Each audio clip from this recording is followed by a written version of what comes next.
Well, good morning. It's Tuesday, November 12th, 2024, and welcome to episode 804 of the Lots Project Morning Show, where the coffee's strong, the opinions are stronger, and everything is always filter-free.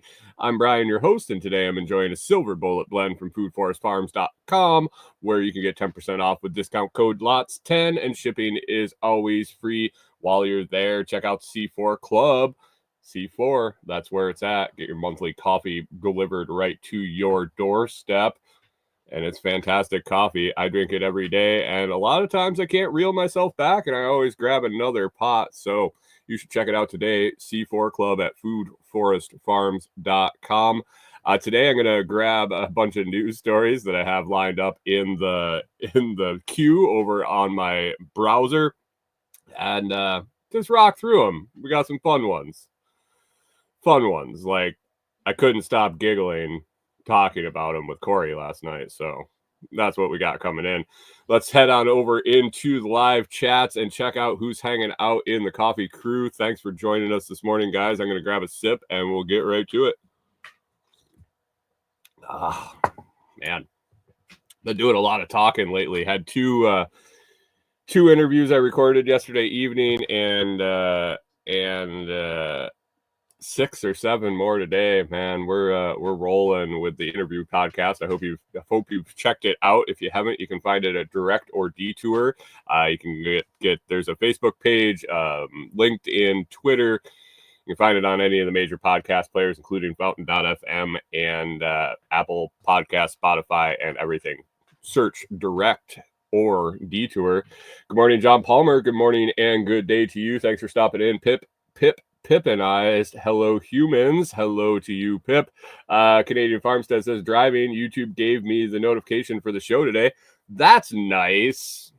I really appreciate it when YouTube really gets in the game and somebody that wanted to know that the show is going live, they actually alerted them that the show was going live. Thanks, YouTube. Appreciate you. Good morning, Rewilder Life. Thanks for stopping in. Weights and stretches, it looks like this morning for you. How was the red light therapy? I haven't reached out to any of them, but I see a bunch of red light therapy devices listed in my creator connections area where I go and talk to companies about doing product reviews and things like that. They take a lot of power. That was always my concern, and also the size. I believe it works though. I've watched a couple different people tout the benefits of it. Good morning, Reed's Rabbitry over on Noster. Thanks for popping in on Noster. I appreciate you over there. Rewilder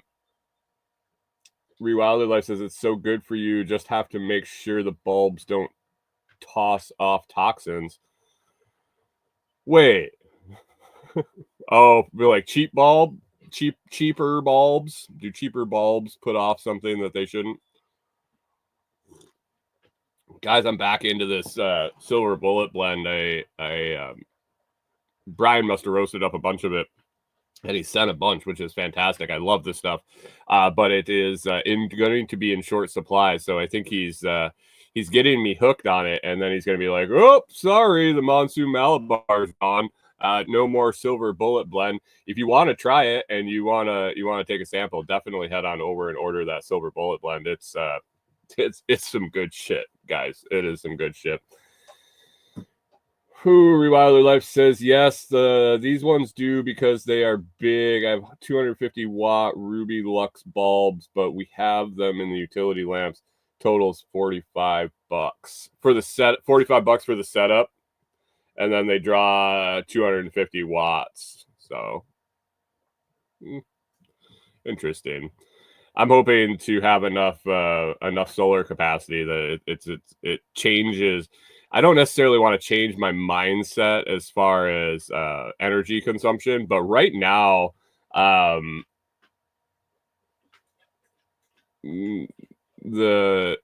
right at the moment, we use such little electricity, even plugged in,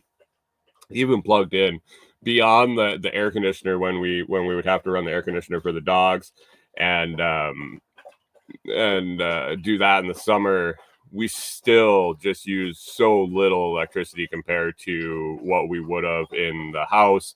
At the farm, we used a ton because of all the hydroponics, aquaponics, grow lights, incubators, things like that. When we moved into the camper, we used just such little electricity. When I started, bless you, Corey, when I started specking out the cabin solar and then running across all the cheap solar panels that we did, and really getting that side of it for a really good deal. I think we're gonna have a pretty nice setup running that cabin. So power makes the world go round. Good morning, take the ride. How we doing? How's the mic sound? A little bit better today?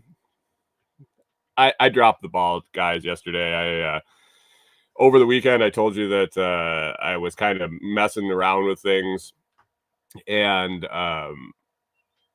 moved some cables, and I think I got a sketchy cable on the mic, and it disconnected for whatever reason. And when I reconnected it, I tested it, the light came on, and everything was working with the mic. But for some reason, I think I might have had StreamYard open when it disconnected. And I know I did. I was watching the camera because I was moving some stuff around. For the interview show, I have a banner, not a banner, it's just like a blackout sheet that actually can go behind me. Haven't really put it up yet, haven't messed with it, I'm not really sure if I even give a shit. But I was checking out some different setups in here, which I was moving the camera, moving the mic around a little bit on my desk, and bloop, she went out. So my bad. I checked this morning. Actually, I checked before my interviews last night. Thanks for saying stuff, guys. I appreciate it. When I went back and listened to the clips and everything, I was like, "Fuck." I was irritated.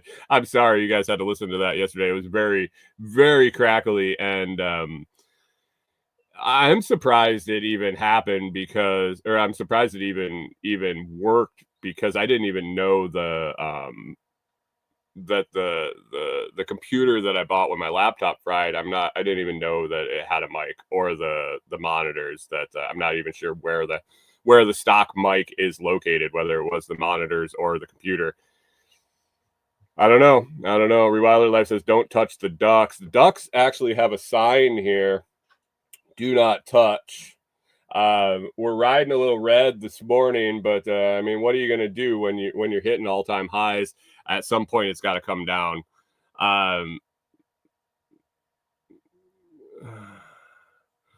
Reed's Rabbitry says, "What's it called when that happens? Overdrive? When the mic pushes too hard and it crackles all on the edges. I'm pretty sure that's called overdrive."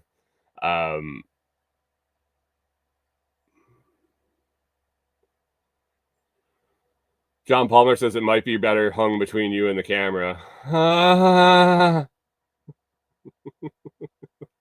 I assume to block my face.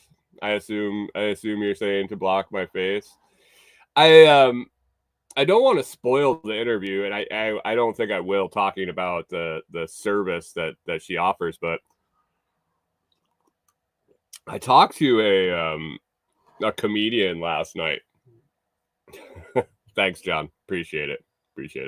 Should I just broadcast like this with my hand over my face the whole time? Would that work? Would that be better? Or get a little face mask on a stick? I talked to a comedian last night, and she actually has developed a online platform for comedians. I had considered spinning up a kind of open mic on one of the clients on Noster.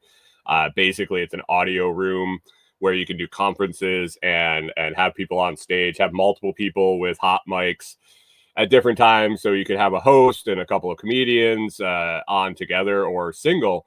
And as I kind of brainstormed it and went through the motions. It really the feedback was the problem, not the feedback as in like the electrical feedback or the mic feedback, but the feedback from the crowd, when you're telling jokes and timing and things like that.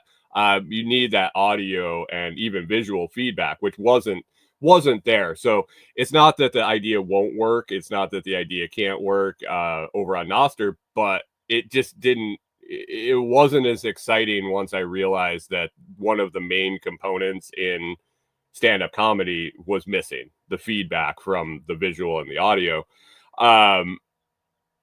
She fixed that. She actually went back to school. She got her master's in education or innovation and innovation in business or something. Innovation and entrepreneurship was her master's degree. She built a team and they knocked it out of the park, from what I understand. I actually signed up for a test account and will be messing around with it. It might actually be a great platform to have this show. But basically it's like a online comedy club where it's an open room. So you can see and hear everyone in there. It's an open space where so if you guys were in the comments, instead of typing comments, which you could still type comments in the back end, but you could talk. You can audibly give feedback. I'm checking it out. I think she's using it for comedy right now. They do a bunch of comedy shows there, free and ticketed events. Comedians can come on and they work on their craft. They have different rooms where they work on crowd work and heckling and just their regular stand-up routines and things like that. But then there's also ticketed shows and things like that. It seems really cool. It's called Plausible, Plauzzable. If you ever want to check it out, plausible.com. I don't think my episode with her is going to come out until the beginning of December. So if you want to check that out, it's pretty interesting. And I'm gonna start messing around with it and see the capabilities beyond the comedian aspect. I think it opens itself up to a lot of different interactions, and I think that it can go to Noster. It can stream live to YouTube, and so I don't see why it wouldn't be able to stream through Zap.stream also, like I'm doing currently over on Noster. So appreciate all of you guys watching over on Noster. I see the view count popping up a little bit over there, and good morning to you. Talk a little bit about Bitcoin today and Peter Schiff. Wow, that guy, he's something. Anyway, let's get into the news stories I got on the list for the day. So last night, I told you yesterday, I'm going to talk about left-handedness and right-handedness. The headline from that one was "Bones from the 16th Century Shipwreck Suggest Left-Handedness Changes What Happens to Us When We Die." And also from yesterday on the list I didn't get to, I have 14 religious myths debunked by archaeological evidence.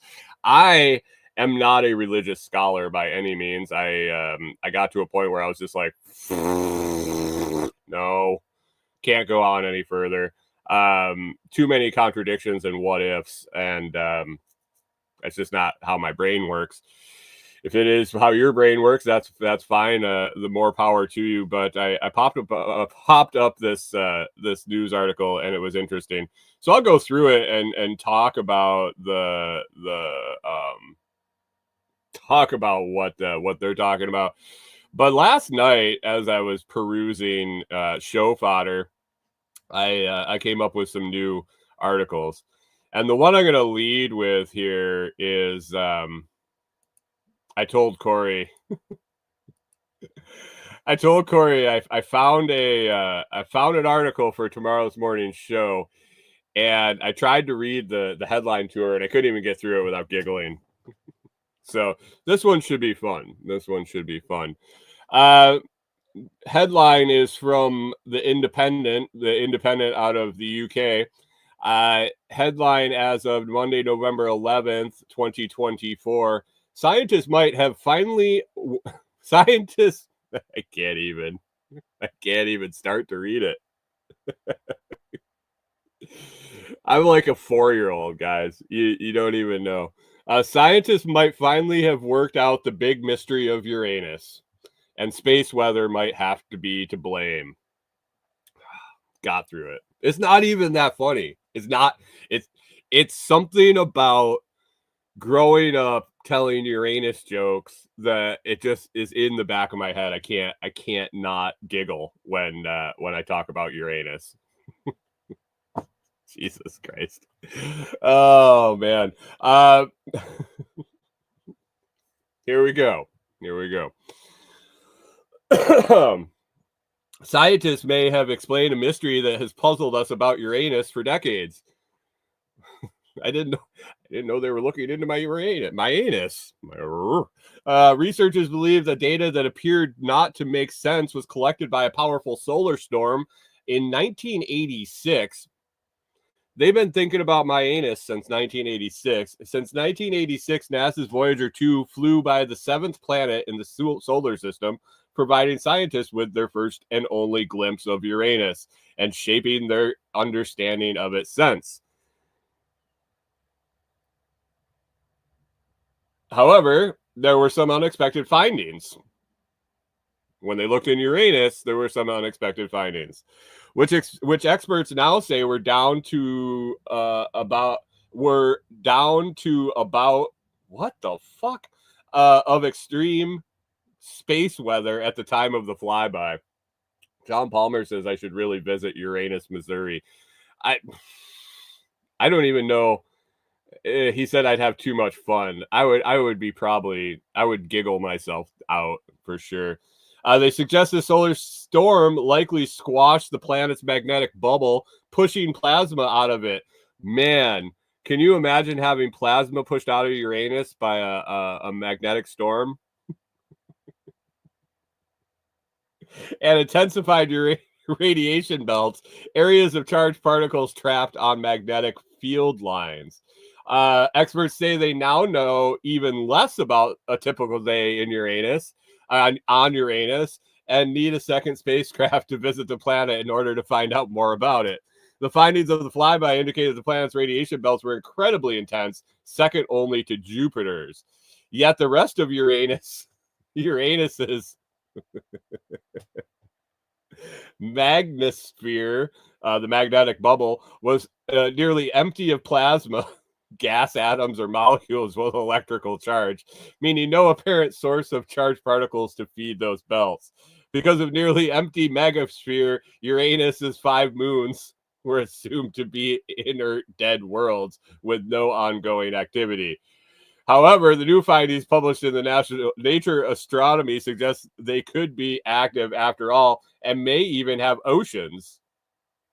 There's oceans on the moons of Uranus? I can't read the rest of this. But anyway, guys, just so you know, everything we knew about Uranus has changed. Since 1986, we've gone under the assumption of one thing about Uranus, and now here we are in 2024, and we're finding out everything we thought about Uranus is wrong. Well, how do we move on from here? How do we move on? Oh, fuck. Anytime I see that word, I just get giggly. I'm sorry. It's my guilty pleasure. My guilty pleasure. Another guilty pleasure I got here is Bitcoin, and I just this morning, it was posted 47 minutes ago, and I was just rolling through.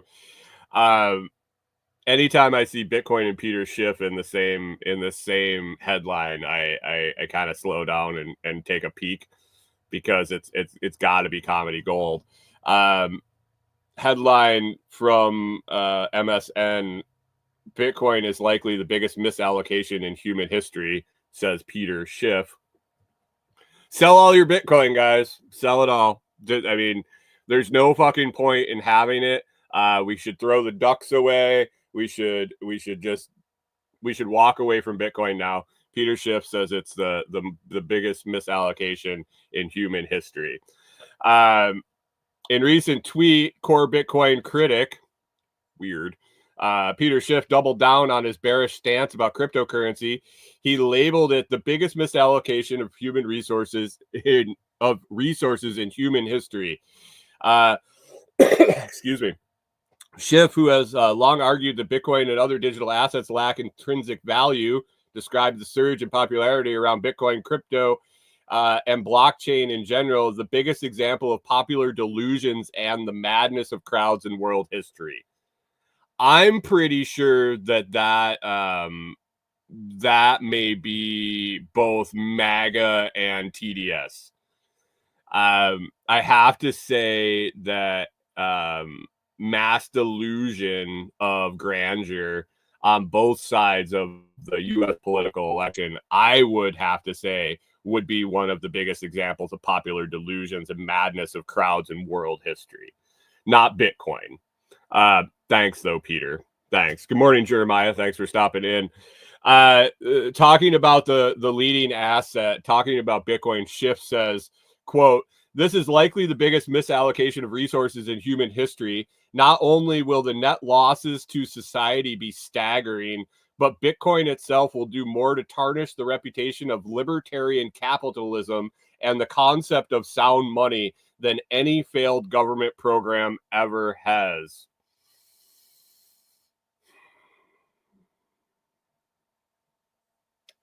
And then they go on to talk about Trump. And a tweet from Schiff that says Bitcoin's rise has nothing to do with its supposed fundamentals.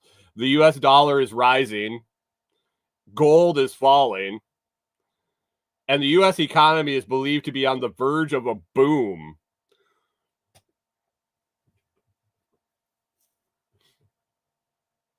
Wait.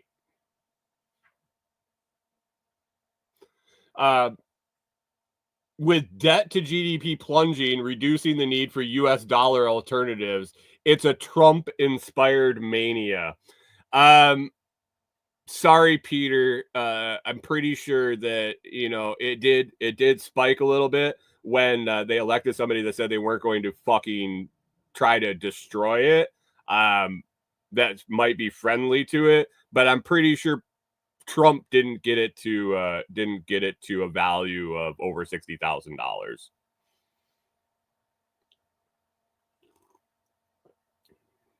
Pip says, I don't know. Government fails pretty hard and often. Peter Schiff, man. Hey, Peter, what should I do with all my Bitcoin money that I made when I sell it or not? What should I take my Bitcoin that I've made 200+%, 400+%? And what should I do? Oh, you should put it into gold. Buy gold with it.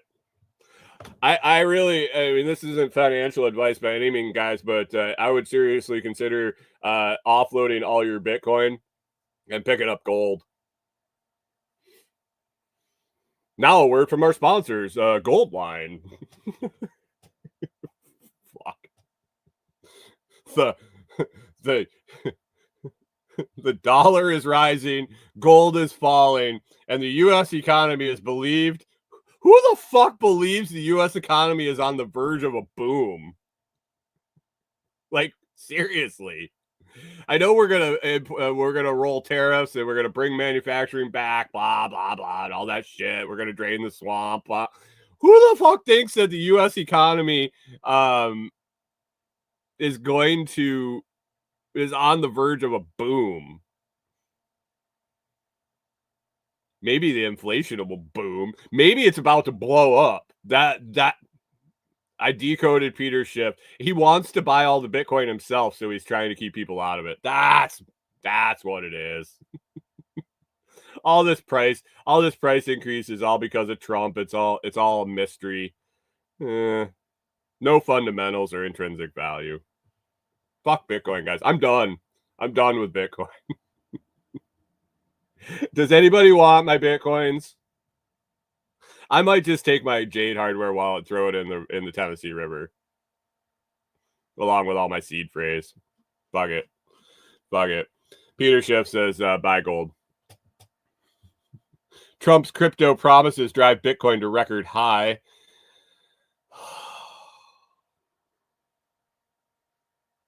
Trump has pledged to make the U.S. the crypto capital of the planet.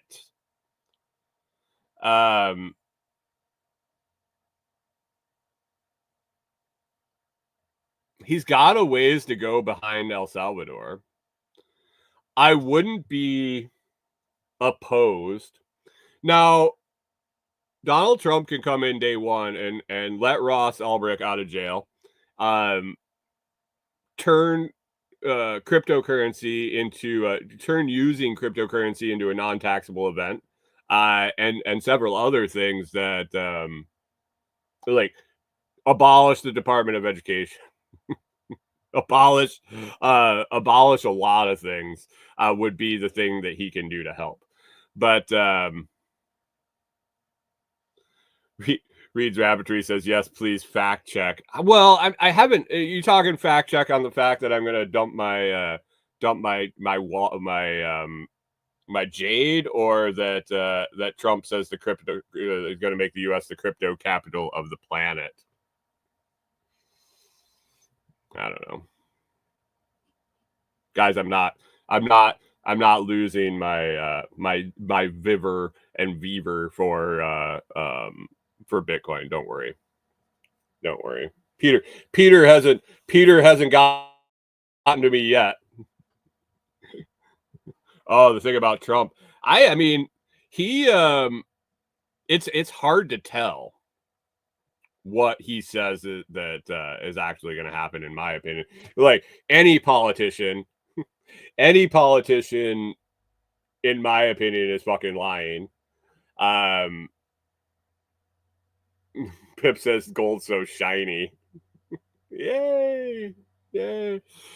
Any politician is it's hard to believe for me. Very few I can take for face value what they're saying. Bits and pieces, little scraps of what they say usually ends up coming true. But man, if some of the shit that he says that directly impact me comes true, and it is what it is, good for him. He's going to do it regardless of what I think, what you think, or what anybody else thinks. So we'll see what happens. Buckle up. It could get fun. We were talking in the chat yesterday about where this top is on this run. So I don't think anybody hanging out right now is new to crypto, new to Bitcoin. When did throw in the chat when you started? I don't know. I don't want to know when you bought Bitcoin. I doubt anybody actually has bought any Bitcoin in this group. But when did you start? When did it come onto your radar? When did you start kind of pay attention to the price, kind of pay attention to the cycles, things like that? Recently, when it was, where was your price? Was it 20 grand? Was it 10 grand? Was it 6 grand? John Palmer says spring of 2020. Okay, so you haven't experienced a full cycle yet. You were right at the end of the you were 12. Okay, so you were close. Was that the last? Was that at the beginning of the last? I'm trying to get this timeline in my head. Pip says about 2017 is when I started listening to TSPC talk about Bitcoin. 2017, I started. It was on my radar. 2012 kind of jumped the ship and didn't really think about much. And then come 2015, 2016, 2017, in there, I really started to look into it again a little bit. I was like, this sat in my memory. This is still rocking around in there, and it's still around, so maybe I should start paying attention. So watching these cycles, it'll go like crazy and it'll pull back and jump like crazy and pull back. And I don't suggest it, but there's a possibility for some accumulation of more Bitcoin if you got the balls and and you don't worry about losing it. But it definitely has peaks and valleys on the way up, and then a major pullback at the end, 20, 30, 40, 50%. Not financial advice. Is that why they're squelching me? Is that why my signal is dropping out? This is definitely not financial advice by any means. John Palmer says, I heard a good one this morning. Brandon Herrera for ATF director. That name sounds familiar. Name sounds familiar, but I can't place it off the top of my head. I assume that he's probably a pro gun guy. Alex Jones for press secretary. The frogs are gay. Have you heard some of the interviews with Alex Jones where he's like, yeah, I just had to keep getting more and more extreme. He's like, I don't believe half of that shit. I don't believe half of that shit. But I just had to keep getting more and more extreme. Oh, it's the AK guy that ran for Congress in Texas. Okay. Okay. How about we just get rid of the ATF?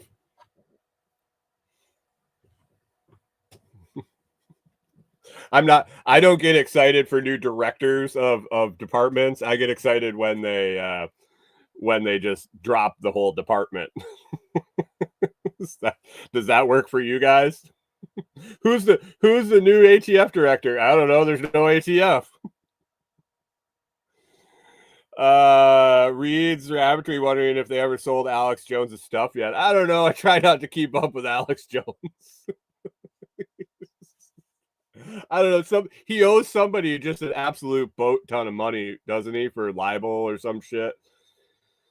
I don't know. That was a circus that was going on that I just couldn't bring myself to get into the mire with that one. So Shift says get rid of your Bitcoin, guys. I'm not saying be all in on Bitcoin. That's not my choice for you, but definitely understand that even though they're popular, even though they have a large following, even though they've have a track record of spouting some things, it's still up for debate. Nobody really knows 100%. Pip says Brandon was going to cut and slash the ATF until Trump could disband it. John Palmer says change it from regulatory to promotion.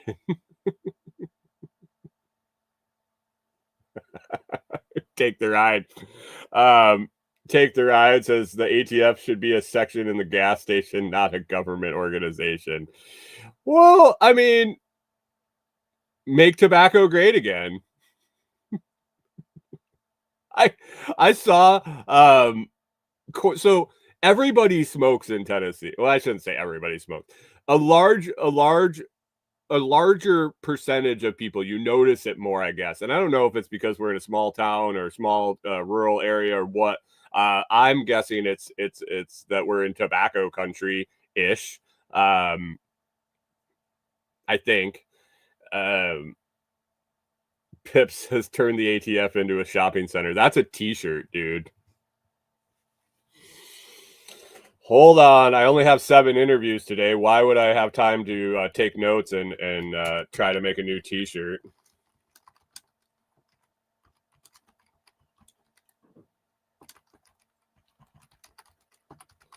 Thanks, Pip. I doubt it'll happen today. It'll get buried. But I noticed a bunch of people smoke around here. One, I think we're in tobacco country. 2, the taxes are way lower, and 3, I think they targeted it less than Minnesota.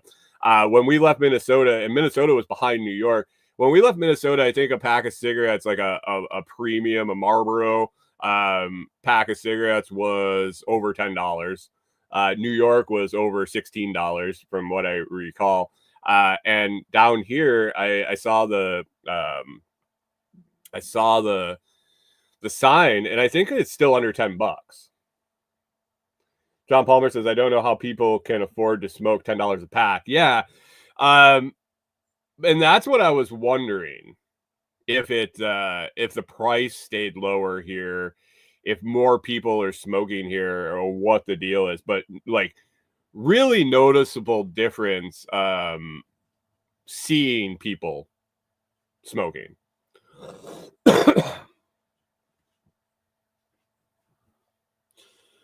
Reed Rabbitry says, wait, you're saying vice taxes work? I'm saying it's a false premise if they want to use it as a tax, because then they allocate the money, and if their system works and vice taxes work, the revenue goes away. So then they have to tax other things. So no, vice taxes don't work. Will vice taxes get people to adjust their habits? Yeah. Will vice taxes encourage black markets? Yes. Do vice taxes work? Depends on what you think the definition of work is, and what the sole purpose of the vice tax is. Is the sole purpose to get people to quit, or is the sole purpose to generate tax revenue? Because I don't think that the tobacco taxes in Minnesota were. I think there was more of a focus on generating revenue than getting people to quit. What do you think of that? Pip says, yeah, but a handle of rum was $5 more in Tennessee. That's because you bought rum and not whiskey, dipshit. Taxing their way to healthy. I mean, it's pretty telling what rules the roost in this area here. I know this is Tennessee. I'm in Tennessee, but there's I believe he's a senator, state senator in Kentucky, that owns a distillery, that basically said, I will never ever vote for any sort of marijuana legislation in the affirmative, because it will take my business away from my distillery. And if you don't fucking like that, elect someone else. Now, I don't agree with his sentiment, but I good for him. At least we know where he stands. John Palmer says it's all poison.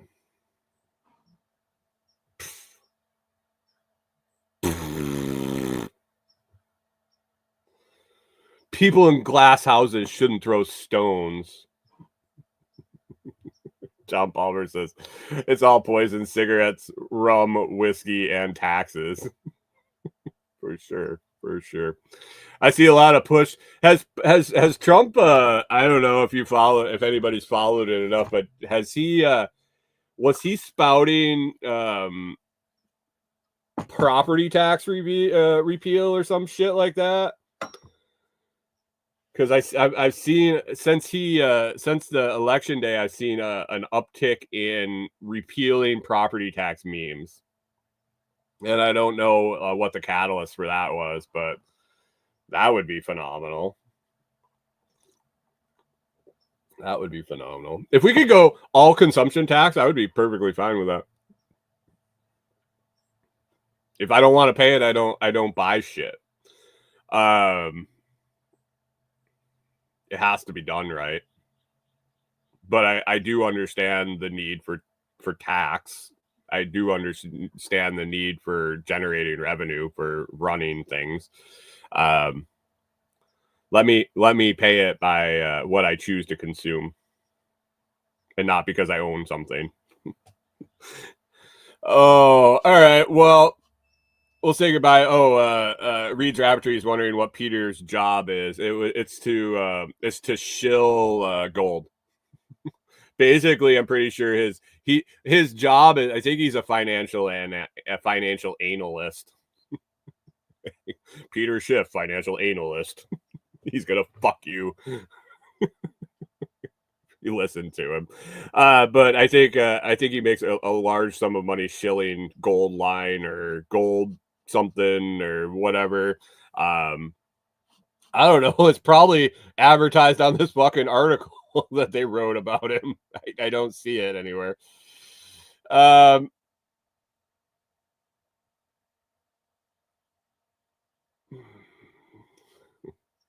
right.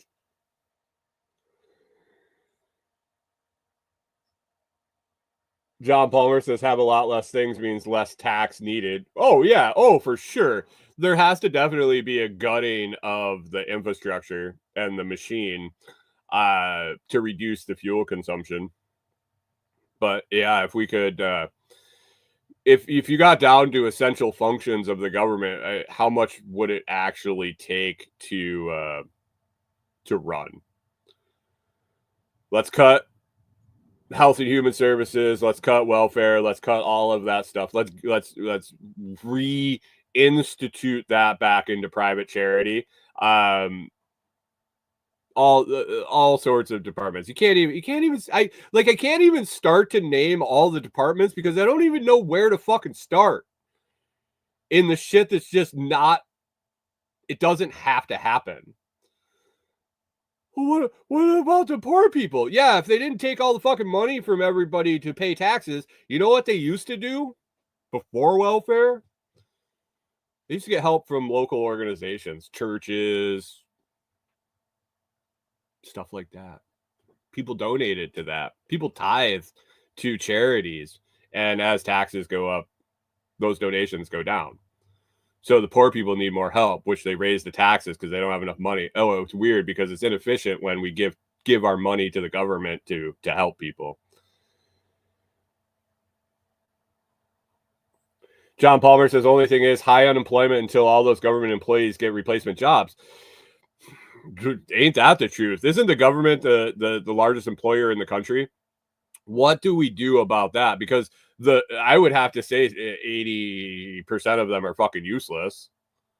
Have you ever interacted with a government employee? How many times out of 10 that you interact with a government employee are you like, man, they did a smack up job? And not just because you disagree with what they're fucking doing, but just because they did a decent job at what they do.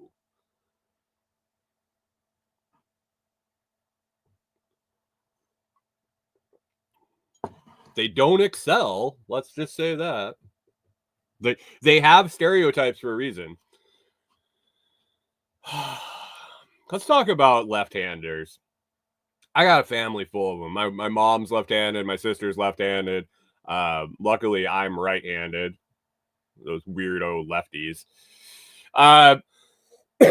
This article from about a week ago. Bones from 16th century shipwrecks suggest left-handedness changes what happens to us when we die. And I put this story on the list. Not it kind of interests me. For the headline interested me, but as I read the article, I realized how empty the news cycle is when they're not just banging against one candidate or the other. When the election coverage stopped, the news in the cycles, the news in the feeds has completely just it's horrible. It's horrible. But anyway, this is what our scientific research dollars are spending money on. Wait till you hear this.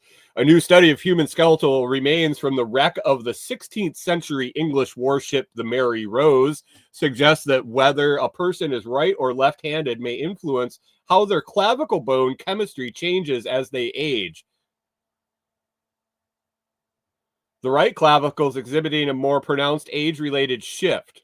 Researchers at Lancaster University have examined the skeletal remains of the Mary Rose, where the ship's artifacts and crew skeletons were notably well preserved.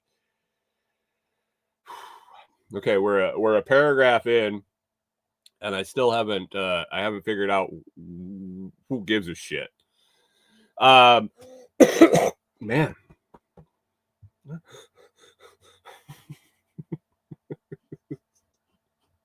Researchers analyzed collarbones from the Mary Rose wreck using a non-destructive laser technique called Raman spectroscopy, particularly focusing on the clavicle bones and the skeletal remains. The analysis focused on organic proteins and inorganic materials, as they are the two main components of bone. The study, which involved 12 male crew members aged 13 to 40, found that mineral content in the clavicle bones increased with age while protein content decreased. First of all, I want to know how they knew if they were right-handed or left-handed. I mean, it does say a little bit later what they assume, but these age-related changes in clavicle chemistry were more pronounced in right clavicles than in left clavicles, assuming a right-handed preference among the crew. So we're going to assume that they're all right-handed because there's buildup on their right side. What is the old term? Correlation doesn't equal causation? Maybe. I don't know. I am not smart enough to be using the ramen technique on old sailor bones. Pip says the poo-poo platter. A preference among the crew. This finding suggests that handedness may have affected their clavicle chemistry, potentially putting more stress on the right collarbone during repeated ship-related activities. More people are naturally right-handed than left-handed. At the time when the Mary Rose sank, left-handedness was associated with witchcraft and therefore strongly discouraged, reflecting the negative connotation and superstition surrounding left-handedness in the 16th century. The difference in clavicle bone chemistry is believed to be linked to the increased stress and strain placed on the dominant arm due to repetitive tasks and activities. The physical demands of their work affected the way their bones grew and changed over time, according to the study. As the Mary Rose crew members aged, the mineral content in their bones increased, suggesting the physical demand of their work influenced bone development. What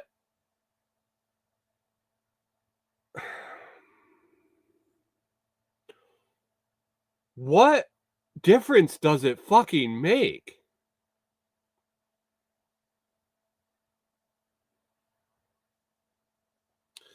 In a press release, Professor Adam Taylor said, "This study sheds new light on what we know about the clavicle and its mineralization.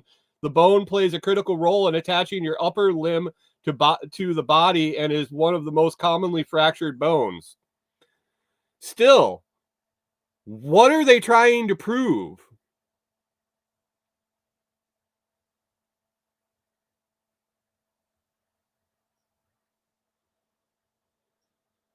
He emphasizes the importance of understanding how bone chemistry evolves with age and how it might change in response to physical activity and aging. Dr. Shinoa Shankland said, "Having grown up fascinated by the Mary Rose, it's been amazing to have the opportunity to work with these remains. The preservation of the bones and non-destructive nature of the technique allows us to learn more about the lives of these sailors, but also furthers our understanding of the human skeleton relevant to modern world."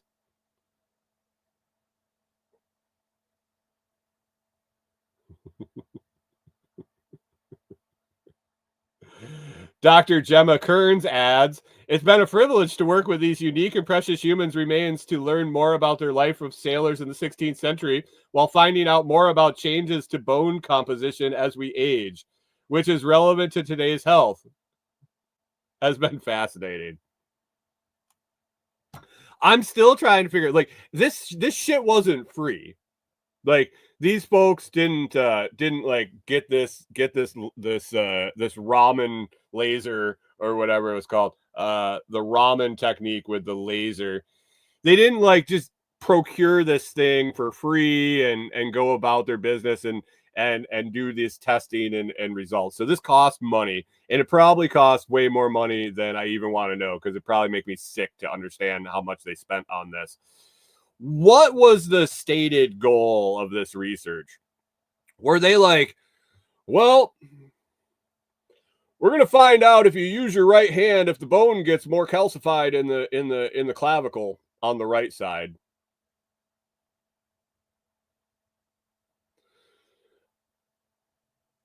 Okay, and when you find out it does, what are you doing? Oh, nothing. We just want to know. Oh, if you know this information, you could prevent shoulder injuries, or you could extend people's lives, or you could cure cancer. Oh no, not really. We just wanted to know. Oh yeah, here's $7 million.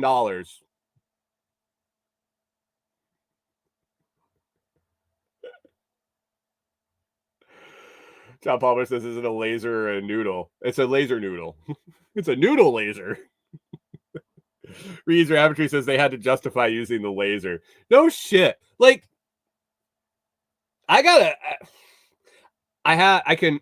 Do you guys remember the question mark guy, the government grant guy, Matthew Lesko? You're all about the right age. Maybe, maybe the question mark guy, the government grants guy that was always doing the infomercial on TV. He'd like pop out. He'd be standing on the steps of the Capitol building. He'd be like, "There's free government money." I have an opportunity to book an interview with him. The guy's like 87 years old or 81 years old now. And I'm trying to not. Reed's Rabbitry says, I think he's still alive. Yeah, he's still alive. I could interview him. I'm trying to keep my focus on the podcast, not the fact that I saw the guy on TV when I was a kid and a teen and an adult.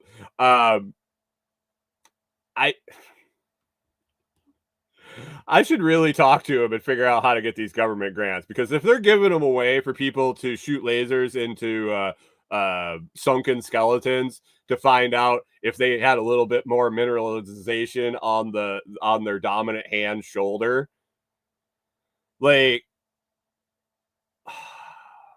I think Reed's Rabbitry had it right. Just wait until they check out the arm bones and the leg bones.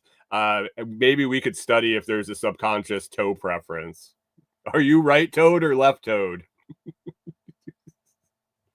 I gotta figure out how to get my hands on some of that upgrade money. Jesus. Oh, what else? I should just do a search. Chat GPT would come in handy for this. Just absolutely ridiculous studies funded by taxpayer dollars. I know it was that Rand Paul did the pork list every year. Shit around that.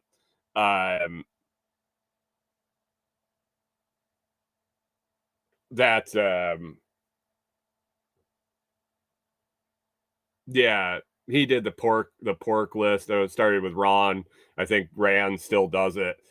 But some of the studies are insane. Reed's Rafferty says it's a joke around here. We need a government grant, 57,000 for insert bullshit here, right? Right. And the classic. We need a government grant, 57 for maybe I should apply for a grant to come up with a better jokes.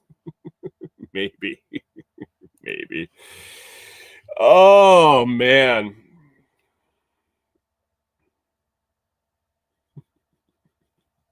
Reed's Rafferty says I have a bot in the chat. I do. It's called Cyborg. It looks like I got a bot in my live stream, which is fine over on Noster.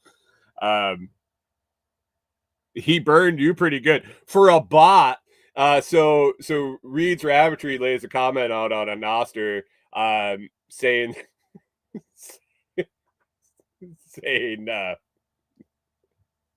how does this bot throw shade at Hunter? It's pretty bad. It's pretty bad when a bot's just trashing on you.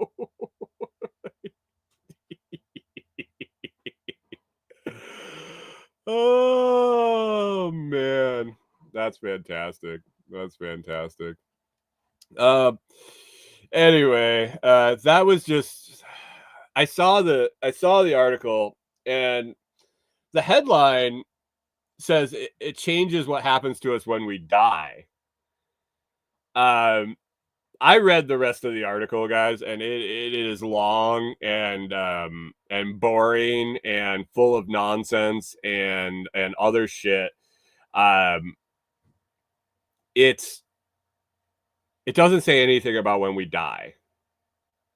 I guess in a roundabout way, it says that you'll have more mineralization in your dominant shoulder when you die, and maybe you decompose at a different rate.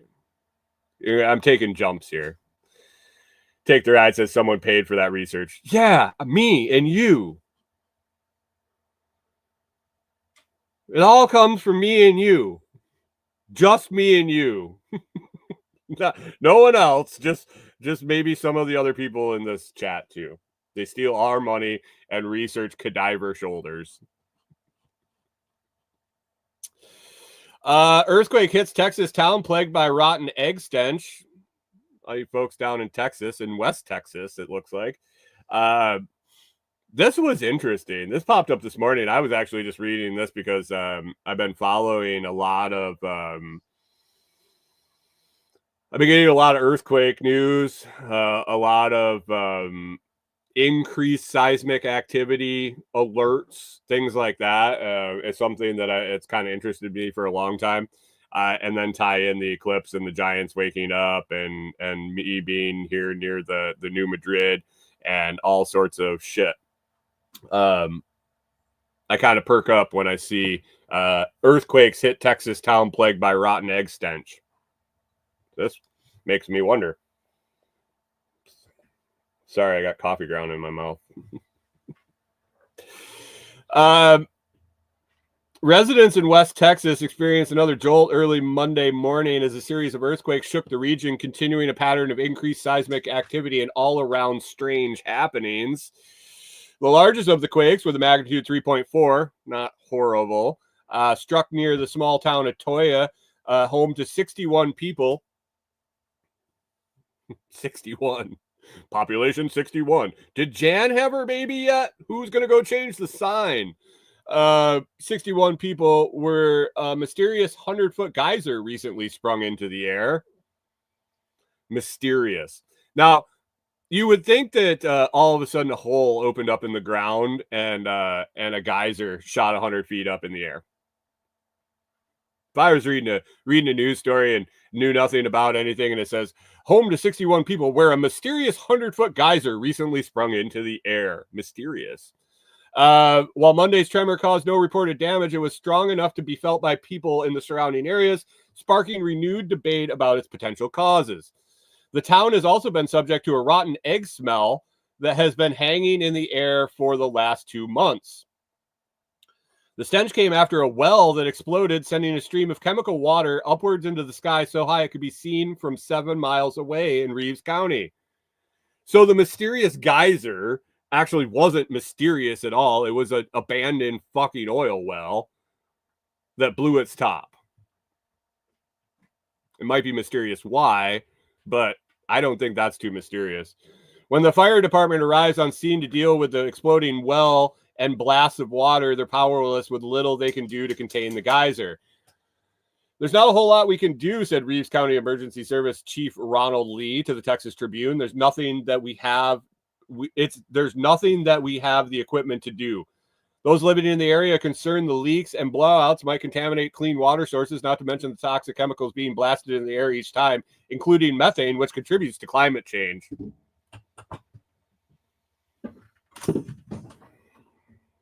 Methane. Cow farts. It's blowing cow farts, and this is where they've been storing all the cow farts in West Texas, and now they're finally exploding. The Railroad Commission of Texas has spent $25 million to plug known orphaned wells and is about to receive an additional cash injection of $80 million.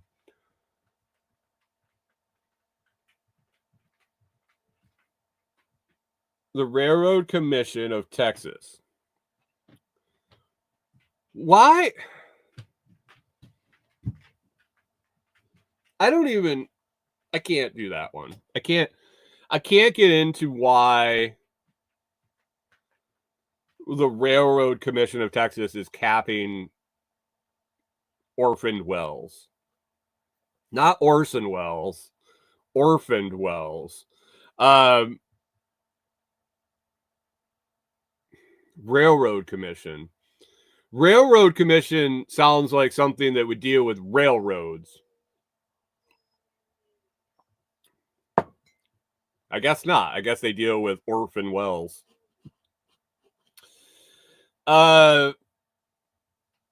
What's up, Jim? Thanks for stopping in over on Noster. Good morning to you.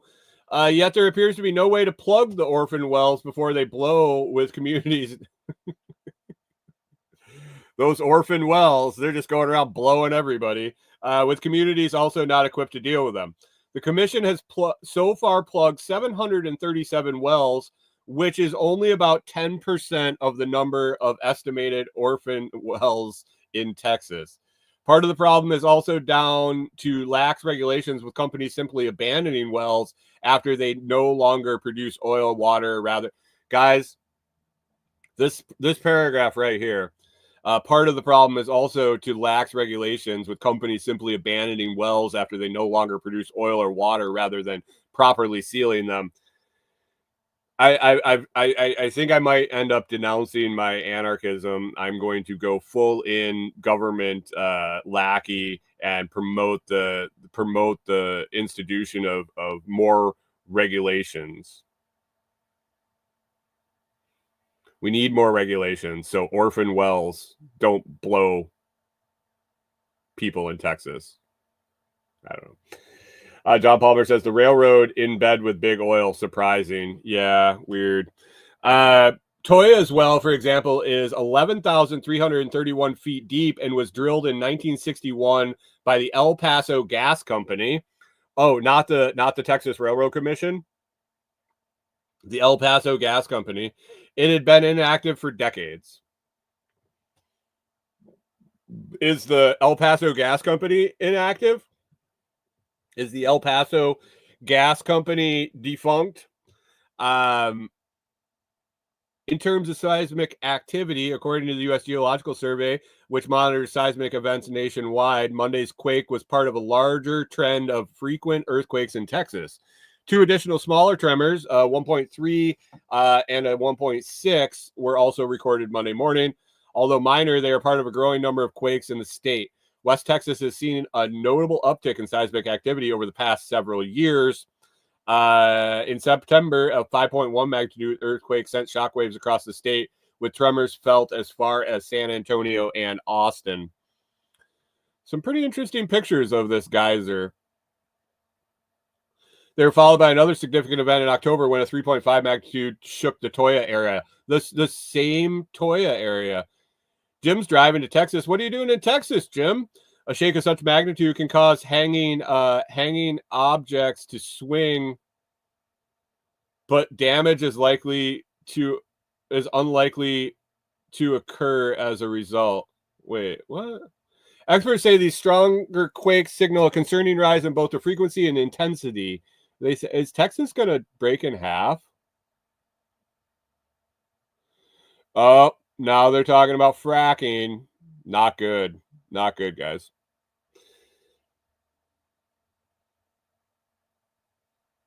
John Palmer says it sounds active to him. Why isn't the El Paso Gas Company taking care of this? Oh, Jim, you're going to Jack's. Jim's going to Jack's. Have fun, Jim. Enjoy the workshop. Hopefully you have lots of fun times and giggles.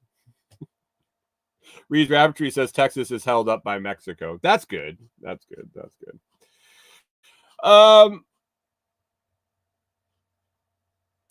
What else do we got here? Are you guys ready for Tyson Paul?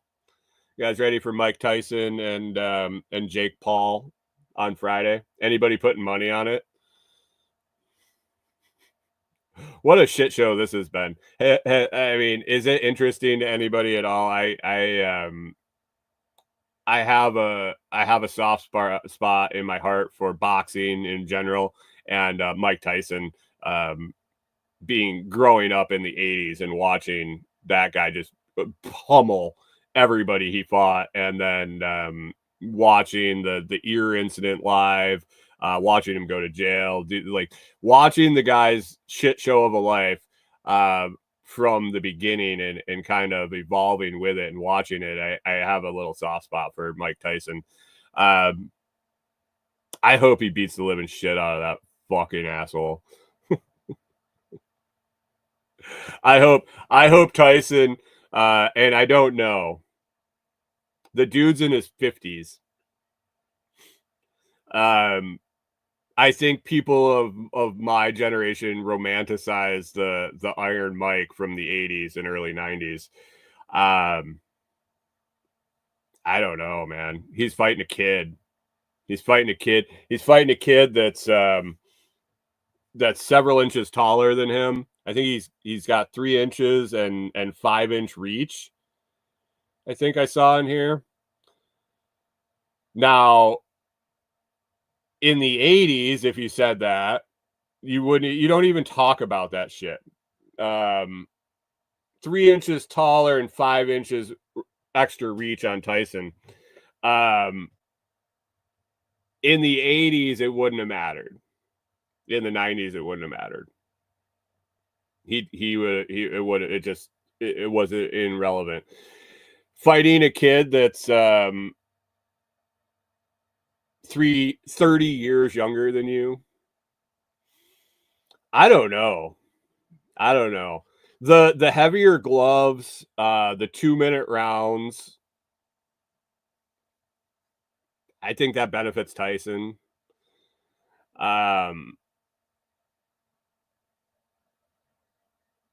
Rue Other Life says, doesn't he have to nail a few hits? Yeah, he does, and that's all. That's it. Maybe. Um, maybe. Does he have it behind it? Does he have that? Does he have that hammer still?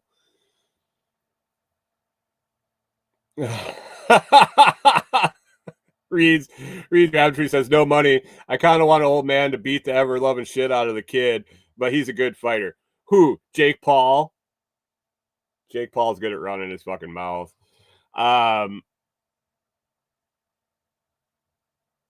And then he says, punch him in the dick and chew his face off. I think that's fantastic.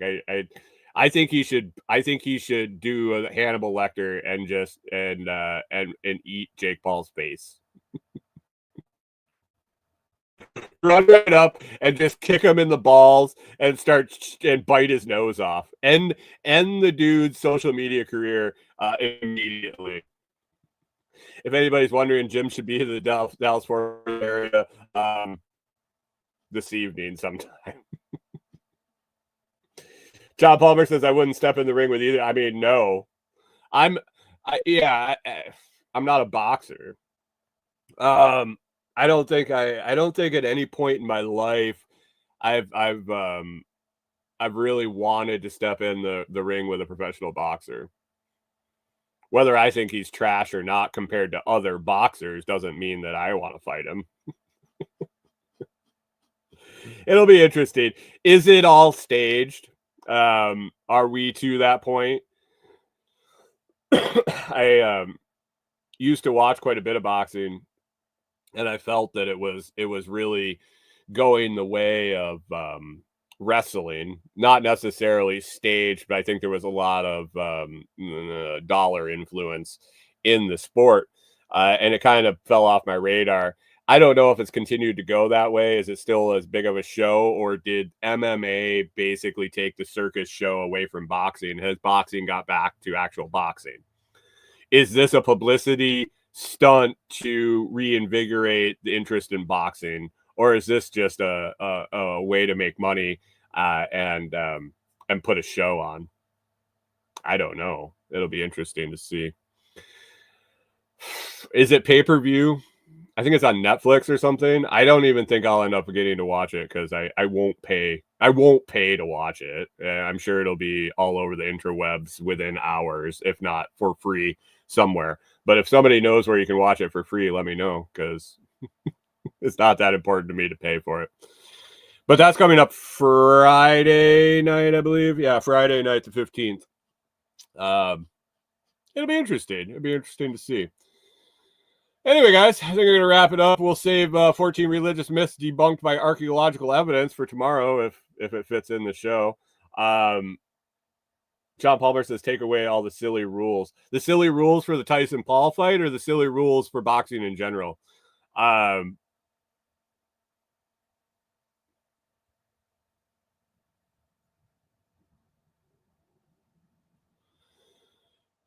Reed Rapsy says Twitch. Some streamer will have it on the screen with a controller in their hand. Twitch, TikTok.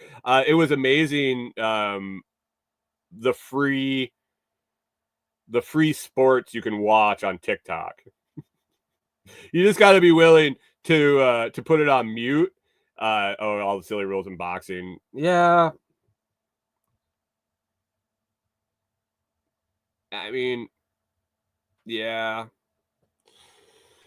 You have to be willing to deal with if you don't have it on mute, listening to them talk, and the fact that they get shut down often, and all you have to do is go search for another one and hopefully find one soon enough you don't miss too much. But that's a insider tip on how to watch sports for free if you don't want to have cable or anything like that. Pop on Twitch or TikTok, and you should be able to find it. So. Good call on that, Hunter. I didn't think about scamming that for free on Friday night, but maybe we'll have to. Anyway, actually, does anybody have it?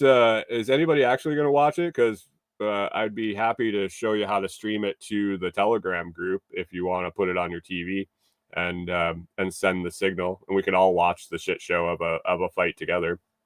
Maybe. We'll see. Let me know. All right, let's get out of here. Let's wrap it up. I got a bunch of interviews today, and I'm excited to talk to the list of people that I was looking through this morning. Should be a bunch of good conversations. If you haven't checked out Director Detour, please go to your podcast streaming player, type in Direct or Detour, hit subscribe to it, download the 4 episodes that have been published so far. I believe it's 4. Yeah, 1, 2, 3, 4. Download them. Listen to one. Number 3, number 4. They're getting better as it goes on. There was some motions to roll through. I got a bunch more recorded that are really good interviews coming up. So you're gonna want to subscribe and check them out. If you want to pop over to the Patreon page, if you enjoyed one of the interviews, you can sign up for free. There's a free membership tier that gets access to pretty much everything that's getting put out right now. The paid membership tier is basically for early release of the episodes, and then a placeholder from some future content that'll be coming out.